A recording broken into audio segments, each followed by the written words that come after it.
Good morning, everybody. My name is Ellisa Cooper, and this is Cooking in Quarantine. And this is Focaccia Part 2, Take 2. So yesterday, if you remember, if you were here, I put together my focaccia. I baked it off. It was beautiful and brown and really gorgeous. And when I cut into it, it was dense and gummy and something like a cross between eggs and almond croissants. It was absolutely insane. So I don't know if you remember from Saturday when I was putting it together that I had actually intended to make Bloody Marys on Saturday, but I could not find my preferred tomato juice, so I figured, what's the point? So I came in literally at 7 minutes to noon and said, what the heck am I going to make? And I had printed out this recipe, and I decided to cut it in half. And if you'll also remember, I said, oh my gosh, what a terribly written recipe, because the water for the yeast bloom was not in the ingredients list. So I had done the math, made a little couple of notes for the more challenging things on my page, but I hadn't done it for the water. So I doubled the water in that recipe, which is why it was wet and heavy. And even after cutting them into cubes and drying them at 250 degrees for 3 hours, they were still heavy and wet, and they're not even going to be able to be croutons. So there we go. So I made a second batch. But if you can see here, this has done nothing in 24 hours. And after an hour or two, I started thinking about it, and I thought, well, what did I do wrong here? And then I realized I think I got my water too hot, and so I killed my yeast. I'm pretty sure that that's correct. So finally, I did it a third time. And now I have what I think is actual, proper focaccia dough. So guys, there are a couple of other things I'd like to share that I learned. I do not like the butter. Butter is antithetical to me. It's not the right thing, so I am not going to butter this pan. I am going to oil the mother bejesus out of it, and there's that. So no butter topping, no butter underneath. If it sticks to the pan, I can't imagine how that a dough that has been sitting in oil, I can actually see bubbling oil in the middle of the dough. There's no way, I don't think, that it could actually stick to the dough, to the pan. I can't imagine. But anyway, we'll find out. I'm going to capture the excess here in my little pan. I love my little pan. He's so handy, handy, handy. I have already got my oven heating up back here, so it'll be going like gangbusters when we're ready to go. And let me get my handy spatula. Hello to whomever is out there. Thank you guys for coming along, and thank you for being part of this on day 3, right? So with this, I'm going to roll this right down into the pan. Excellent. Let me get the last little bits of dough. Why waste dough since I've made so much in the last few days? So now what I'm supposed to do from this methodology is to oil my hands, and while spreading this dough around, I want to act as though I'm playing the piano. And this dough is reacting the way that the description did. You know, sometimes when I'm on here, things don't do what they're supposed to do, and I just smile and go on by, and about 15 minutes after the show goes off, I'm throwing it down the trash chute. So now that looks great. Oh, guys, that's beautiful. Let's see if I can hold this up where you can see it. That looks awesome. Now let me go and ungrease my little hands. I'm finally going to learn how to make bread. And it's just in the nick of time, I just got a text from my dear friend saying that he's going to bring me some sourdough starter. So I guess we're going to make some bread this week. That's not going to be good for my diet, but what are you going to do? Oh, water gets so hot. So that should be a reminder to me that there's never any reason for me to heat my water up on the stovetop, because literally I think you could pluck a chicken with just the water in my sink. So another thing about this, I did get a little heavy-handed with the salt yesterday. So might as well live and learn, right? So I would like to do something so I can make sure that I don't get too heavy-handed with it. And I'm going to put just a little bit in this big old spoon. Of course, I can do anything over this.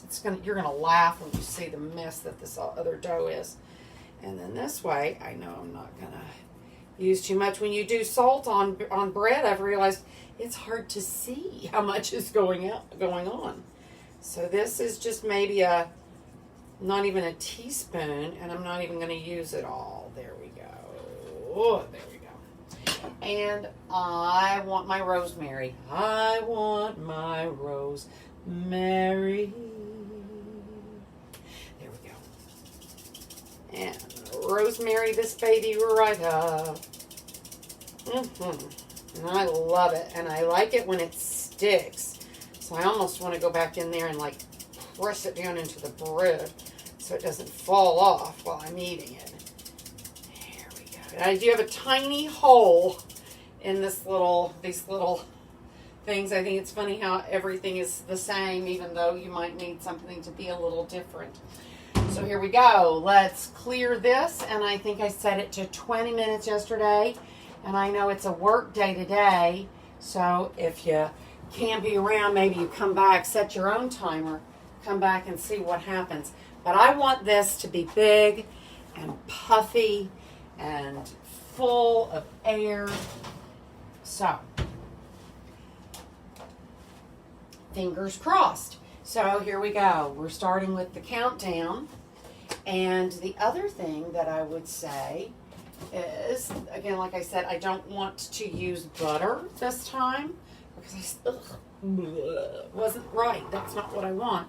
Especially because one of the things I love to do, let's see who's here. Hello, Peter. Hello, Leah. And Denise. Thank you guys for being here and saying hi.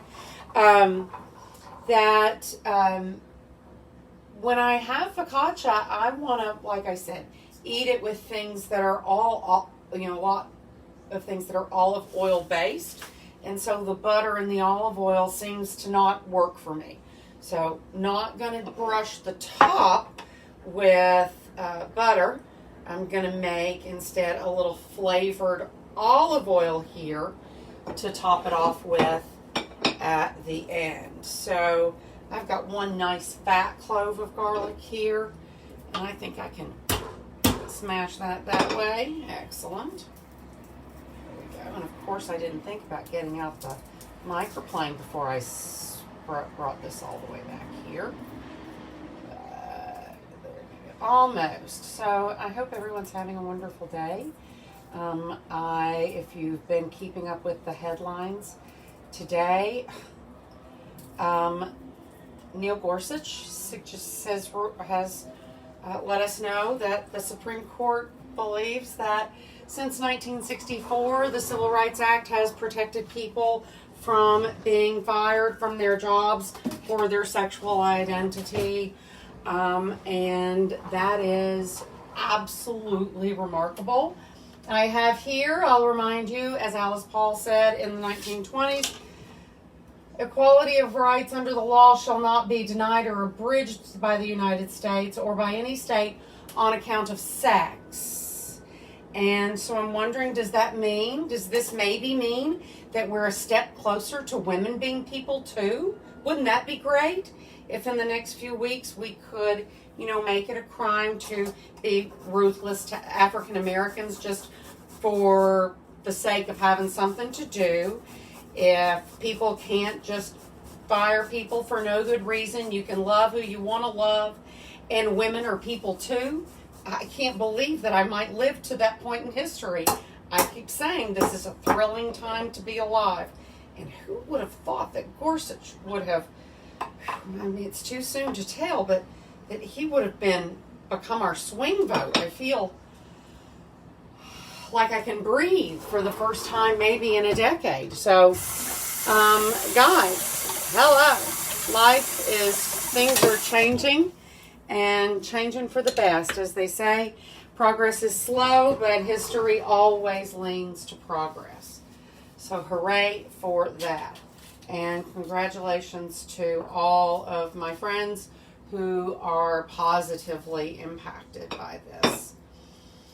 I'm blown away, guys. I'm absolutely blown away. So anyway, here we go. I've tidied myself up. I've got my garlic and my olive oil.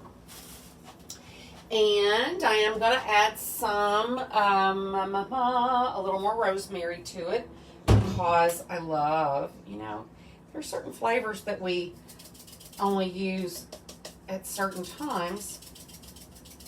And rosemary is one of those that unless it just happens to be in a blend or something, it's not something I use as often, but I sure do love it with this. And let's see, I'm still having trouble with my starter, so excuse me while I reach over here.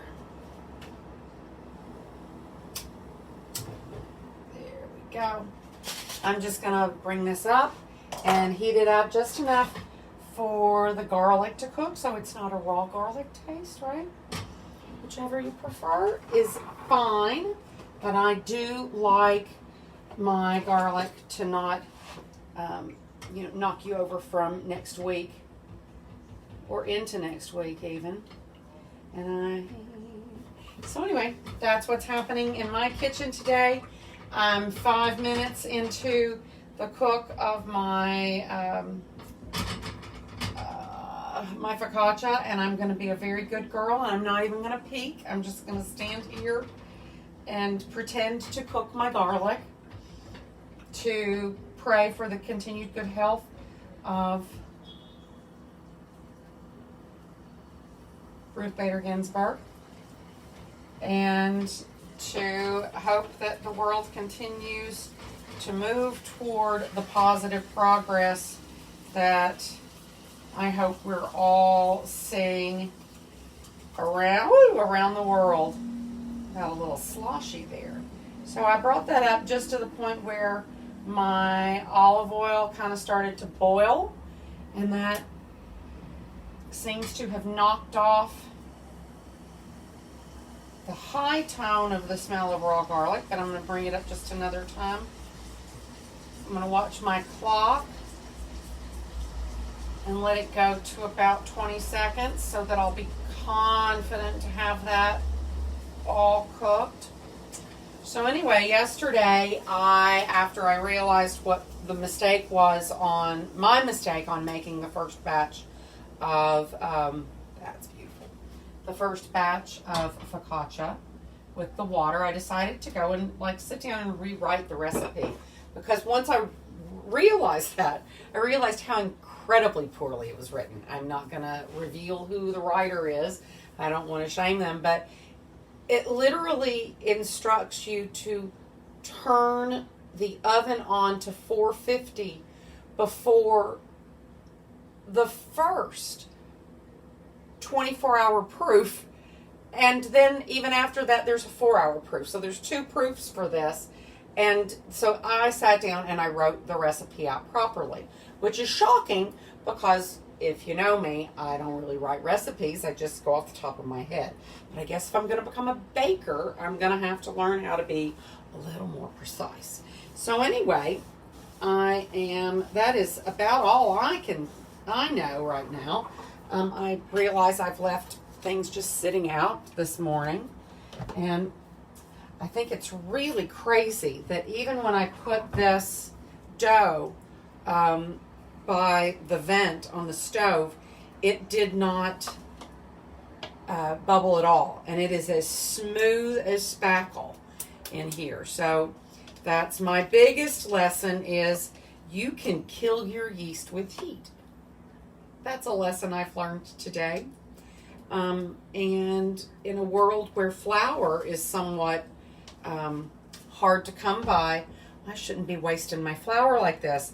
I wasted, what was it, about 500, 600, 900 grams. That's another thing I did when I made this again, was I took advantage of my scale and I weighed out my flour. And I think that that's something that, if that's an option, I would like to try to do, because that certainly is a lot more precise than a measuring cup, right? Because I can pack it into a measuring cup, or I can fluff it into a measuring cup.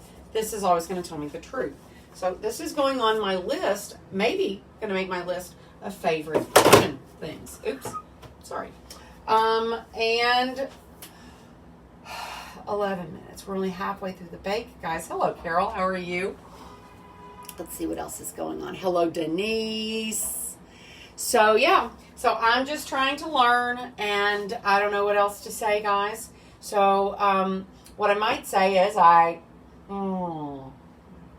love you. When my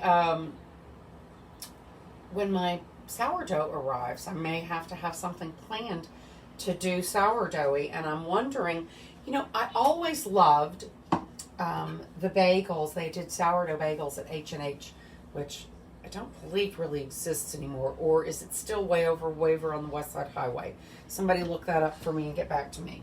Anyway, back when they were right by the 79th Street stop, I would do that, go there all the time and get bagels.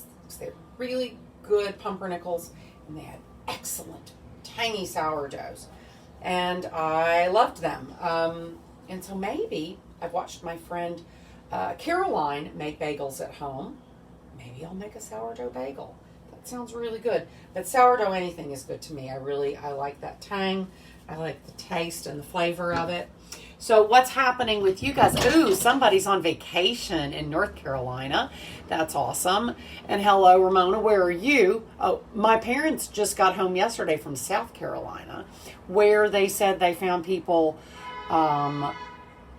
being scofflaws about, what am I trying to say? They were being scofflaws about social distancing and mask wearing and just basically sitting in piles on top of each other at the beach. But they were happy to be at the beach and just to breathe the air and hear the surf. That's 99% of that. So, ladies, let's all get on a letter writing campaign and write a letter to all of our representatives, and let's get the ERA right back up for a vote. We've got the states now. It just needs to go back for a vote. Let's do that.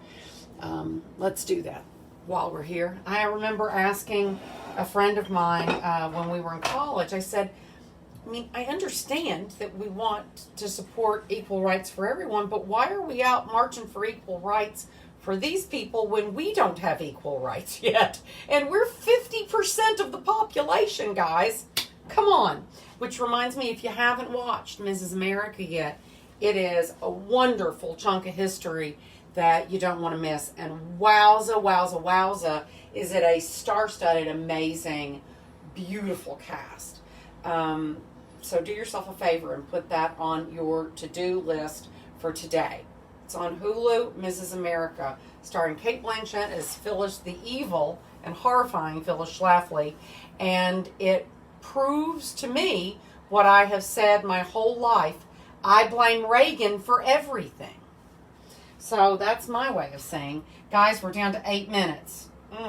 Now, this might need a little more oil added to it because it seems a little thicker than I want it to be now that the garlic has kind of disappeared into it. I'm so excited. I don't even know what to say. I want to look, but I can't. And I want to sit on my hands. And anyway, yes, it's fantastic, isn't it? It's really a great show. And for those of us who, most of us I know out there are kind of a certain age, I remember Phyllis Schlafly. I remember she was the first public figure I ever hated viscerally. I was like 7, I remember this. I remember all those characters. I admired all those characters. And I think of them as characters because in many ways, Bella Abzug with her hats was a character to me, and so animated and passionate.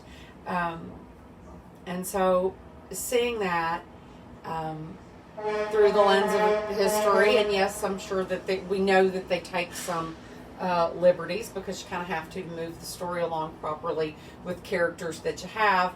But it's still great to revisit that period in time, that period in history, and give credit and a little word of thanks to those women who went before us and made lives like mine possible. You know, who would have thunk, right? So where are we? 6 minutes and 30 seconds. I feel like I'm running at the mouth, just waiting to burn off the time. I wonder if I should just let you go, and I'll take a picture of it later. But I so hope that it's big and puffy and beautiful. Now I'm not sure what to do with this dough. I think maybe I could turn it into some kind of a stump, maybe a doorstop. I don't know. I hate to even throw it away. It seems like, of course I have to throw it away, but I hate to throw it away. Hello, Kathy, darling. How are you? So, I'm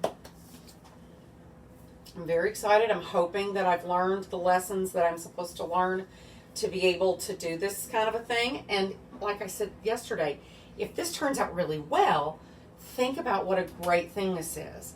We've got flour, water, yeast, olive oil, salt, and garlic, right? Because I've eliminated the butter from this recipe. If it's delicious, then it's your perfect bread because it's vegan, and then anybody who's a guest can come and rip off a piece of bread and put whatever it is that they want on there, whether it's tomatoes or tapenade, or dipping it in olive oil, or sprinkling something on it. You can do anything you want with it once you've done that. You can put cheese on it or not. So, and that's one of the things that I'm starting to realize is that, people are more and more trying to maybe minimize the impact that meat has on their diet. I can't imagine a time when there's not a little, room temperature butter sitting out right next to the olive oil. I can't imagine. I've said my whole life that if it weren't for the egg, I would have died years ago. Because I can be so lazy about eating, and, at least an egg gave me a little protein every now and again. And 4 minutes, guys. And so I can't imagine eliminating animal products from my life. I grew up on a farm. I know that it's possible to source your animal products from a place that does not treat the animals horribly. There was no animal abuse going on our farms at all when I was a child, except maybe that the common idea of, forcing their weight to spike up so quickly was a little thoughtless, but nonetheless, nobody was living in squalor. That's the word I'm looking for, squalor. Nobody was living in squalor. That reminds me of when I was a few years ago, I went to a new eye doctor who was gazing through the thing into my eyes, and he said, "So tell me about your childhood in the Ohio River Valley." I thought, wait a minute, I just met this guy. I'm like, did I mention? I said, is it my accent? He said, no, it's your eyes. I said, what about my eyes? He said, are they a weird shade of green that's only seen among certain Appalachian peoples? And he said, no. He said, you have the spots on the back of your eyes that let me know that you had undiagnosed histoplasmosis as a child. He said, and that's most common in the Ohio River Valley. So I came home, I told my parents this story. And my father said, well, that seems reasonable since that big old barn sitting next to the house you lived in until you were almost 3 years old had about 1,500 chickens in it. So, chickens. And guys, I'm down to 2.5 minutes. I'm so excited. I can hardly stand it. I can't thank you enough for being here and waiting with me. This will either be a moment of triumph or another moment to say, wow, I've got to stop and learn something new about this. I'm going to try not to ever kill yeast again. I'm going to learn that things that if I think that something isn't right, I'm going to question it right away. And so there we go. 1:55. I'm very excited. So let's see. How do you think my focaccia will turn out? Are we voting for thumbs up or thumbs down? As long as it's not an extra pound in water, we'll be okay today. I mean, really, I couldn't even get them to dry out enough to be croutons. That was really the sad part about it. And my friend Kelly said to me, she said, you know, when I was watching you make that, I was thinking that was really a lot of water. And there you go. It depends on how you, and that's, again, the importance of a well-written, clearly written recipe. And I realize that I like to, when I write out a recipe, if I like to have ingredients grouped by the way in which you're supposed to use them, right? If you need the honey, the yeast, and the lukewarm water for the bloom, let's say bloom, right? Boom. And then dry ingredients, add to bloom, boom. And then that way, so that you can visually see your steps, because there's a space between the ingredients where there's a space in steps. Does that make sense?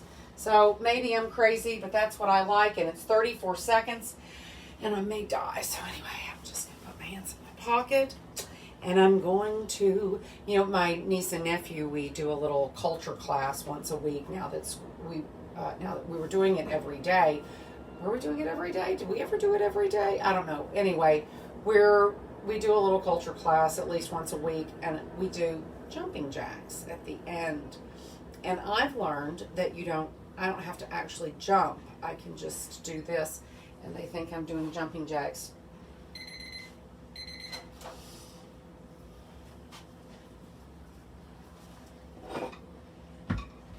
All right, let's see.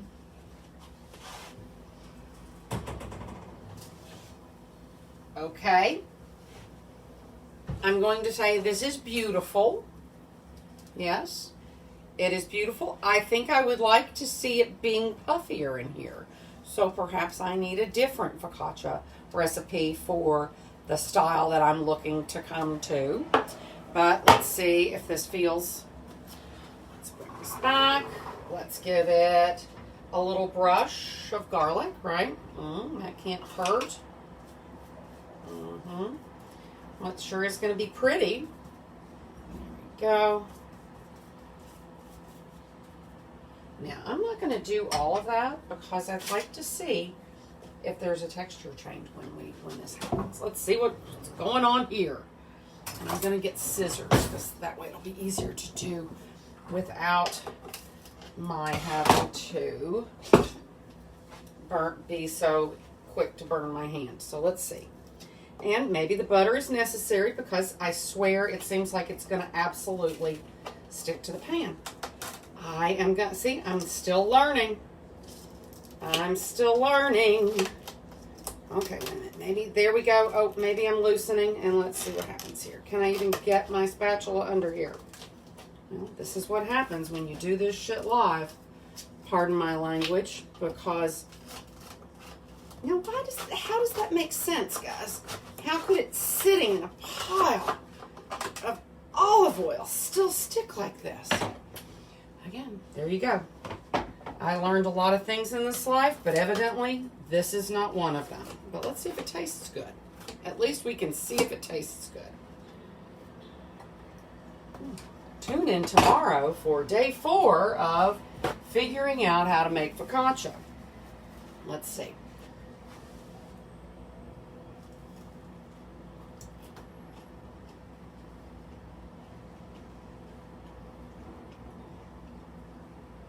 Still not what I'm trying to make. All right, guys. I'll see you tomorrow while I figure out what the problem is here. And find another recipe. If anybody has green daisies, just send it to me.